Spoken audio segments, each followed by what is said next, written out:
கள்ளக்குறிச்சி கருணாபுரத்தில் விஷச்சாராயம் அருந்தி பலியானோர் எண்ணிக்கை 52ஆக அதிகரிப்பு. நேற்று ஒரே நாளில் 9 பேர் மருத்துவமனைகளில் சிகிச்சை பலனின்றி உயிரிழப்பு. விஷச்சாராயத்தால் பாதிக்கப்பட்ட 140 பேருக்கு அரசு மருத்துவமனைகளில் சிகிச்சை. கள்ளக்குறிச்சியில் 90 பேருக்கும் சேலத்தில் 30 பேருக்கும் சிகிச்சை அளிக்கப்படுவதாக தகவல். விஷச்சாராயத்தால் பெற்றோரை இழந்த குழந்தைகளின் கல்வி செலவை அரசே ஏற்கும் என முதலமைச்சர் ஸ்டாலின் அறிவிப்பு. பெற்றோர் இருவரையும் இழந்த குழந்தைகளின் பெயரில் தலா 5 லட்சம் ரூபாய் வைப்புத் தொகையில் வைக்கப்படும் என்றும் சட்டமன்றத்தில் உறுதி. துயரம் மிகுந்த சம்பவத்தை வைத்து அரசியல் ஆதாயம் தேட வேண்டாம் என முதலமைச்சர் வேண்டுகோள். சமூக விரோத சக்திகளிடமிருந்து மக்களை காக்க கடுமையான நடவடிக்கைகள் எடுக்கப்படும் என உறுதி. கள்ளக்குறிச்சி மரணங்களுக்கு கண்டனம் தெரிவிக்கும் வகையில் கருப்பு சட்டை அணிந்து சட்டமன்றத்திற்கு வந்த அதிமுக எம்எல்ஏக்கள் சபாநாயகர் இருக்கை முன் அமர்ந்து தர்ணாவில் ஈடுபட்டதை அடுத்து சபாநாயகர் உத்தரவுப்படி குண்டுக்கட்டாக வெளியேற்றம். எதிர்க்கட்சி துணைத் தலைவர் RB உதயகுமாரை குண்டுக்கட்டாக தூக்கிச் சென்ற அவை காவலர்கள். அமளியில் ஈடுபட்டோர் பேசியது அவை குறிப்பில் இருந்து நீக்கப்படும் என சபாநாயகர் அறிவிப்பு. மாண்புமிகு உறுப்பினர்கள் சிறப்பு கவனஈர்ப்பு தீர்மானத்தில் பயன்படுத்திய சில வார்த்தைகள் இந்த அவைக்கு ஒவ்வாததாகவும் பயன்படுத்தக்கூடாத வார்த்தைகளும் இருக்கின்றதை நான் அறிந்திருக்கின்றேன்.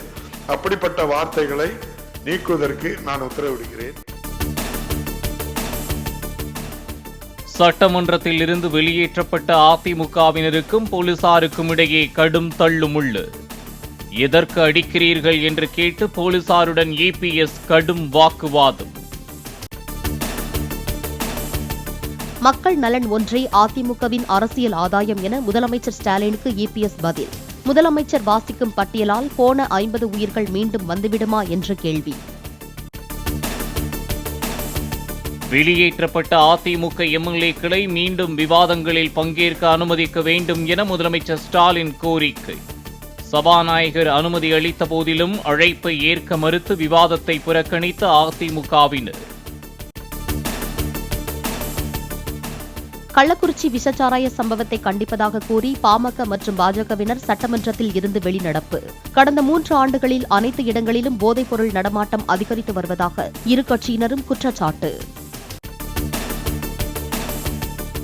விஷச்சாராய விற்பனை குறித்து மகளிர் சுய உதவிக் குழுக்கள் மூலம் போலீசார் தகவல் திரட்ட வேண்டும் என சட்டமன்றத்தில் செல்வ பெருந்தகை யோசனை. சஸ்பெண்ட் செய்ததற்கு பதில் கள்ளக்குறிச்சி மாவட்ட ஆட்சியர் மற்றும் SPயை கைது செய்ய மார்க்சிஸ்ட் உறுப்பினர் வலியுறுத்தல். விஷச்சாராயம் குடித்து சேலம் அரசு மருத்துவமனையில் சிகிச்சை பெற்று வருவோரின் குடும்பத்தினரிடம் CBCID விசாரணை. எப்போதிலிருந்து மது பழக்கம் உள்ளது, வழக்கமாக எங்கு சென்று மது அருந்துவார் என்பன குறித்து கேட்டறிந்ததாக தகவல். கள்ளக்குறிச்சிக்கு அருகே உள்ள மாவட்டங்களில் இருந்து வரவழைக்கப்பட்ட போலீசார் கல்வராயன் மலைப்பகுதியில் குவிப்பு. மலைப்பகுதியில் சாராயம் காய்ச்சப்படுவதாக கூறப்படுவது தொடர்பாக தீவிர தேடுதல் வேட்டை. கள்ளக்குறிச்சியில் விஷச்சாராயத்தை அருந்தி உயிரிழந்த கந்தன் என்பவரின் கடைசி நிமிட வீடியோ. விஷச்சாராயம் குடித்துவிட்டு வந்த பிறகு வாந்தி மயக்கம் ஏற்படுவதாக குடும்பத்தினரிடம் கூறி உயிருக்கு போராட்டம்.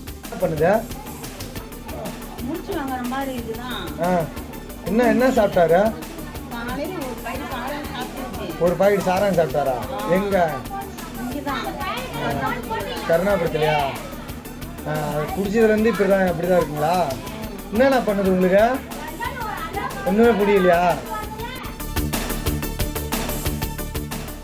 கள்ளக்குறிச்சி அரசு மருத்துவமனையில் சிகிச்சை பெற்று வந்தவரின் உறவுக்கார பெண்ணை விஜய் காலில் விழுமாறு தாவேக நிர்வாகி கூறியதாக எழுந்த சர்ச்சை.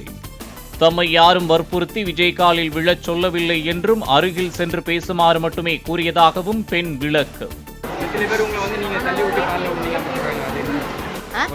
யாரு தள்ளி விடலீங்க, நான் பக்கத்துல நின்றுட்டு இருந்தேன். இது என்ன பண்ணி போச்சு, நீ யாருமான்னு எனக்கு கேட்டுச்சு. நீங்க புடிச்சதான் இப்படி போய் நில்லுமா, எனக்கு சொல்லி கொடுத்தாங்க, உனக்கு சொல்லி கொடுத்துதான் நீ செய்தன்னு வந்து திரும்பவும் எனக்கு விசாரணை பண்ணாங்க. எனக்கு யாருன்னு தெரியாது. பிறந்தநாள் கொண்டாட்டங்களை தவிர்க்குமாறு தமிழக வெற்றிக் கழக நிர்வாகிகளுக்கு நடிகர் விஜய் உத்தரவு. கள்ளக்குறிச்சிக்கு நேரடியாக சென்று பாதிக்கப்பட்டவர்களுக்கு தேவையான உதவிகளை செய்யுமாறு அறிவுறுத்தல்.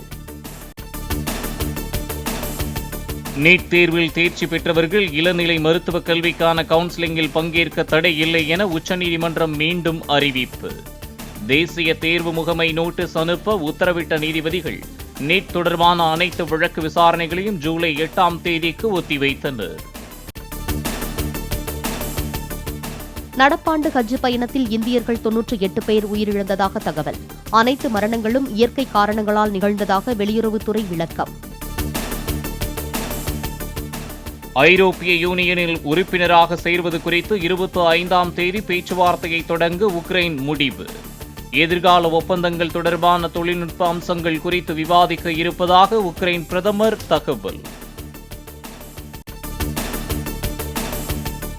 T20 உலகக்கோப்பை கிரிக்கெட் சூப்பர் 8 சுற்றில் தென்னாப்பிரிக்க அணி வெற்றி. குரூப் 2 பிரிவில் 7 ரன்கள் வித்தியாசத்தில் இங்கிலாந்து அணியை வீழ்த்தியது.